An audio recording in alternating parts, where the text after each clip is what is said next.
The Diary of Elizabeth H. Platt.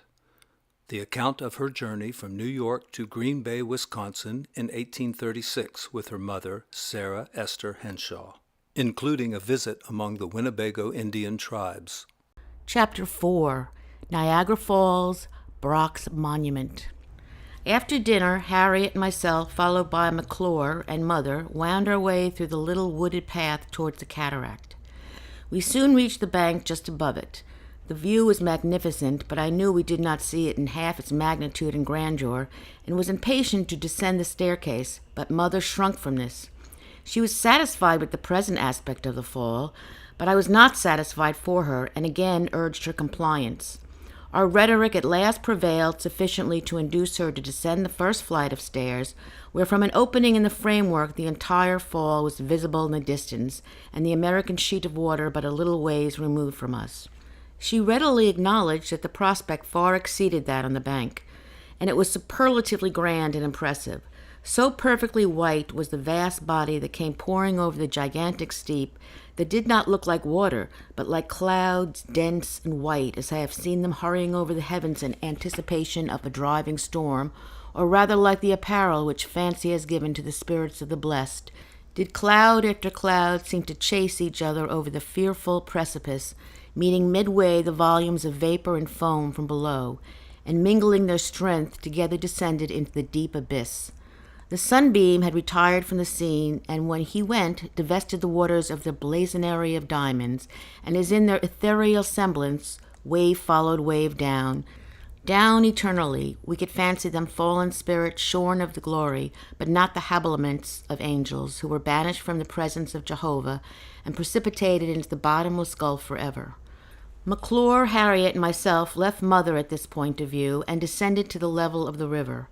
Here we passed up over the stones and rugged pathway, wet by the ceaseless spray, and having ascended some huge rocks, seated ourselves on one of them at the very foot of the highest sheet of water. And here, as we looked up away, and could see nothing above the vast body of foam for which came thundering down upon us but the clear blue sky, now once more illuminated by the brilliant sun, it seemed as if the very heavens must have opened and mighty flood came sparkling and leaping from its bright abode, bearing upon its glad bosom the songs of praise and alleluias of the saints, which are like the voice of many waters.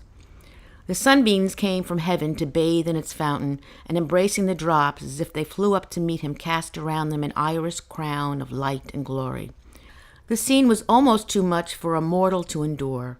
I turned my eyes upwards, sorrowing that my mother could not gaze upon it as I did, but a sudden change of wind turned the spray upon ourselves, and we were immediately bathed in a fountain more poetic than that of Castaly. It caused, however, an incontinent retreat, and dripping from the cataract of Niagara, we ascended the steep acclivity, passed up the 200 or 300 steps, and with Mother returned to our hotel. In the afternoon we visited Goat Island and viewed the rapids in their 1,000 different aspects and attractive forms. Harriet and myself passed a narrow and slight bridge connecting Goat Island with another smaller one, which is appropriated to no special purpose, but where are constructed 1 or 2 rude seats for the lovers of nature and the repose of the weary.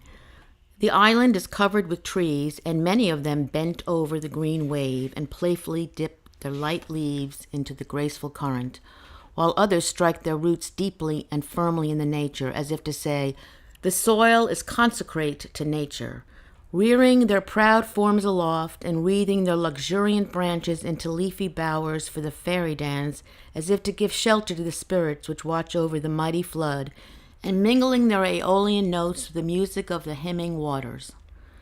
After we traversed the island sufficiently, we left Mother in a little shanty which had been erected for a resting place, passed down a steep declivity, and crossed a narrow bridge which was shivering in the wind and waters, and partly torn away by the never-ceasing friction of the latter, and descended a tall tower which stands within a few yards of the very verge of the cataract, midway between the American and British shores. It is a fearful place, and my heart almost ceased to beat as we looked out from its solitary summit upon the foaming and raging element, which was extended on every side of us and glazed down upon the boiling abyss which threatened every moment to annihilate the trembling thing which sheltered us. For though built of stone, it seemed but a reed at the mercy of the tempest. A speedy accession to our numbers warned us that it was safe to retreat, and we returned to the shore with a feeling of escape from imminent peril. And I trust of thankfulness to the God permits us to view the wonders of this creation with the consciousness that he gives his angels charge concerning us. We returned to our hotel, and after supper, Harriet and myself indulged ourselves in the luxury of a warm bath, prepared from these, as it were, consecrated waters. On Wednesday morning, we prepared to go to the Canada shore, but Mother, being afraid to cross the ferry below the falls, we thought we should be obliged to go to Lewiston, cross the river there, and ride up the opposite side. However, the price of the carriage was exorbitant, so we concluded to descend to the falls and see if the waters were much troubled. I was the only one of the party that took a shawl, but by the time Harriet and I descended the first flight of 80 or 90 stairs, no persuasion having power to take Mother from terra firma, we concluded from the force of the spray we should all want one, so I, being the lightest afoot, went back to procure them. On my return, we prevailed upon Mother at least to go below and look at the ferry, so down the first flight she worried, and having rested there a while, I prevailed upon her to let me lead her down the second. It was a fearful descent for the old lady, truly. Down, down, down. It seemed as if the last stair would never come down. Down we went 60, 70, perhaps 100. I do not know the number, but she got to the end, and seeing the wet ground before her, wanted her overshoes. My heart sank within me, but there was no alternative. I toiled back again, up both flights, and that not the first time. It was equal to the treadmill. I felt that I should suffer for it when the coming fatigue should be added to the past, but nevertheless it was necessary, and I retraced the path with the courage of a martyr, and returned armed, cap a pie, with overshoes, and all that was necessary for the adventure. Henry had traveled back also for his cloak, and thus equipped, we proceeded to get Mother down the remainder of the steep. Henry took the rear, and a stranger from Providence sent that way the van, the one to propel her gently forward, and the other to regulate the impetus, so that the impulse once given, she need not roll on without let or hindrance to her destruction. Harriet and myself were stationed at the foot of the descent to view the scene and catch her if she should pass these barriers. Thus guarded, she moved down the slippery steep in safety, and we succeeded by the aid of the ferryman in stowing her safely onto the boat. She crossed very courageously, was deposited in the little wagon on the opposite shore with the boy for a driver, and carried up the rugged hill securely. And now behold her on Table Rock amid the most glorious display of nature that the world contains, the embodied attitude of God's omnipotence. Deep calleth unto deep, waves innumerable, meet there and madden, waves innumerable urge on and overtake the waves before, and disappear in thunder and in foam. They reach, they leap the barrier, the abyss, swallows, insatiable the sinking waves. 1,000 rainbows arch them, and the woods are deafened by the roar. The poem, Niagara, Jose Maria Heredia. Mother, dear mother, come this way. Let me lead you to the verge of Table Rock, that you may behold the scene in all its beauty and in all its power. I will hold you, indeed, you shall not fall.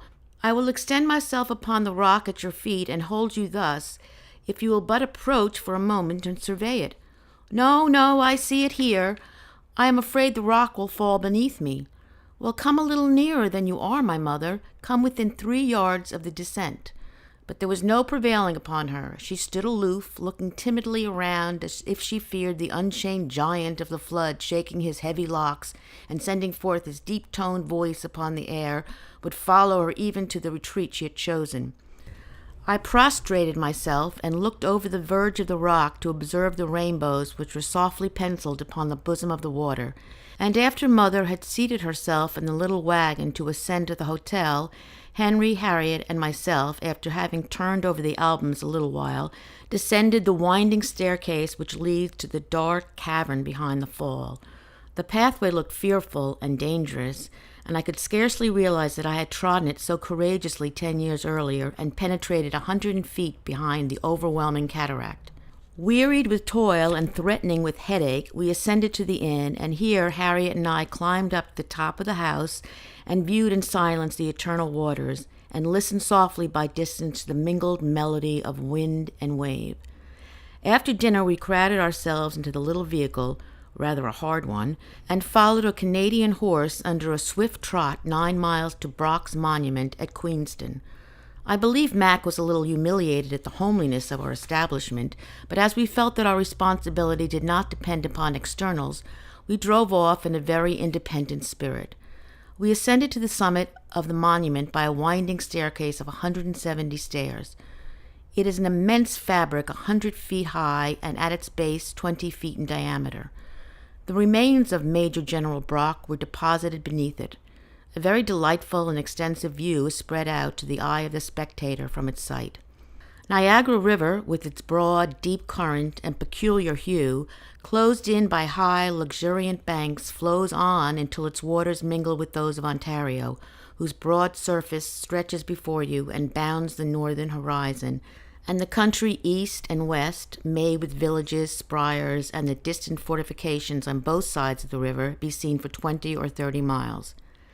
In getting to the wagon, my eye glanced upon the stones of which the wall is composed, which surrounds the monument, and they appeared to be petrifications with innumerable shirt buttons of a perfect form, holes and all, indented upon their surface. This excited our curiosity. How did these buttons get there? For buttons they were to all intents and purposes. Could it be possible that they had belonged to the slain in battle, and that their garments and bones had perished upon the field together? This was an interesting speculation and fertile in thought. We broke off fragments of the stones which contained these curious relics, and I persevered a piece which I left with Sister Harriet to forward to my eldest sister, who is such an antiquarian and has such a passion for natural curiosities. We returned back to our accommodating little vehicle, descended once more to the water's edge, crossed the ferry, and returned to our inn at Manchester, intending to take a farewell look at the chef's oeuvre of nature in the morning. End of chapter 4.